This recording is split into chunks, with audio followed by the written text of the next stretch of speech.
جب تکلیف ہمارے اوپر آئے تو ہم انا للہ و انا الیہ راجعون جو ہے وہ کہہ دیں۔ اچھا، اس میں آپ نے دیکھا ہوگا بہت سے لوگ جو ہیں وہ کہتے ہیں کہ مرتا نہیں کیا کرتا کی کیفیت میں ہوتا ہے کہ جب سب کچھ چلا گیا اور اینڈ میں کچھ ہاتھ میں نہیں رہتا، جی ٹھیک ہے انا للہ و انا الیہ راجعون پڑھ لو۔ ایک کیفیت تو یہ، اور ایک کیفیت یہ ہے کہ یا مصیبت آئی اور مصیبت ایک درجہ لیول کی آئی ہے اور ایک دم منہ سے انسٹنٹلی جو ہے دل سے نکلتا ہے انا للہ و انا الیہ راجعون۔ یہ دو کیفیات ہیں، میں چاہتا ہوں ذرا اس پہ بات کیجئے۔ جی، اس میں بنیادی بات تو دیکھیں جنید بھائی، پہلی بات تو یہ ہے کہ جب ہم اپنے ایمان کا دعویٰ کرتے ہیں تو ایمان کامل اس وقت تک نہیں ہو سکتا جب تک ہم اپنی خواہشات کو، معاملات کو نبی اکرم صلی اللہ علیہ وسلم کی تعلیمات کے تابع نہ کر دیں۔ ایسا ہی ہے، حضور صلی اللہ علیہ وسلم کے ارشاد گرامی بھی ہے کہ تم میں سے کوئی شخص اس وقت تک کامل مومن نہیں ہو سکتا جب تک کہ وہ اپنی خواہشات کو اس چیز کے تابع نہ کر دے جو میں لایا ہوں۔ سبحان حضور صلی اللہ علیہ وسلم کی پوری زندگی وہ صبر سے عبارت ہے، بے شمار واقعات ہیں۔ آپ نے کلمہ کفر کی بات کی تو مشکاۃ شریف کے اندر تقدیر کے باب کے اندر ایک حدیث موجود ہے، میں اس کے مفہوم کے حوالے سے یہ بات عرض کروں گا۔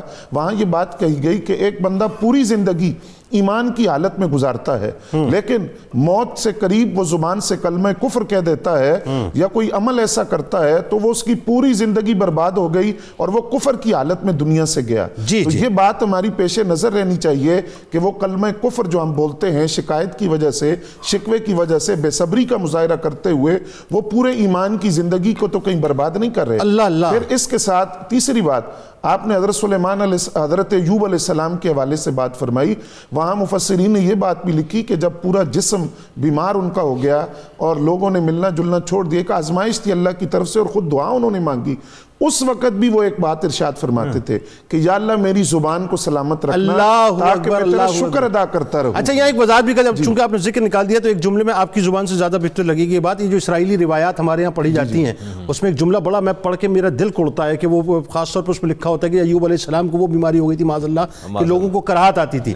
نبی کے لیے تو یہ زیبا ہی نہیں ہے نا، ذرا وضاحت کر دیجیے۔ ایک تو پہلی بات تو یہ ہے کہ وہ شیطان کے والے سے آپ نے خود بتا دیا کہ وہ شیطان کا ایک وہ تانا تھا جس کے نتیجے میں خود انہوں نے وہ دعا مانگی۔ اور انبیاء کرام کے جسم ظاہر باطن پاک ہوتا ہے، وہ ایک آزمائش تھی جو آزمائش کی وجہ سے آئی اور پھر وہ دور بھی ہو گئی۔ اور وہ دور کیسے ہوئی کہ اس صبر کے نتیجے میں اللہ تعالیٰ نے فرمایا کہ آپ اپنے پاؤں کو زمین پر ماریں، کنواں ظاہر ہوگا، اس سے آپ غسل کریں، پورا جسم آپ کا جو ہے وہ پاک ہو جائے گا۔ اسباب کو آپ نے اختیار کیا۔ ہماری تکالیف کی پھر کیا اوقات رہ گئی؟ جی بالکل۔ پھر اس کے ساتھ دیکھیں جب ہم تکالیف اور آزمائشوں کی بات کرتے ہیں تو نبی علیہ السلام سے سوال ہوا کہ احد سے بڑھ کر تکلیف دے دن کون سا تھا؟ تو نبی علیہ السلام نے فرمایا وہ طائف کا دن۔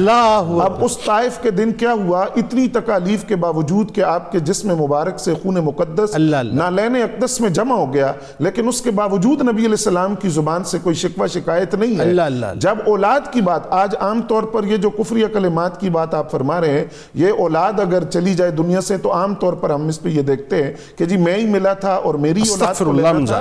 نبی علیہ السلام کے صاحبزادے حضرت ابراہیم رضی اللہ تعالیٰ عنہ جب نزاع کی کیفیت طاری ہے اور وہ بیٹے جن کے بارے میں فرمایا اگر یہ زندہ رہتے تو یہ اللہ کے سچے نبی ہوتے، وہ جب دنیا سے چلے گئے تو پھر کیا ہوا کہ نبی علیہ السلام کی آنکھوں میں آنسو بھی تھے۔ تو حضرت عبدالرحمن بن عوف رضی اللہ تعالیٰ عنہ نے عرض کیا کہ حضور آپ رو رہے ہیں، تو آپ نے فرمایا یہ رحمت کے آنسو ہیں جو ایک بیٹے کی محبت میں آنکھ سے آنسو بہ رہے ہیں۔ لیکن اگلی بات جو ارشاد فرمائی وہ بندہ مومن کے لیے وہ اس کے پیش نظر رہنی چاہیے، فرمایا کہ میری آنکھیں بھی آنسو بہا رہی ہیں، دل بھی غمگین ہے، لیکن زبان سے وہی بات کروں گا جس پر اللہ راضی۔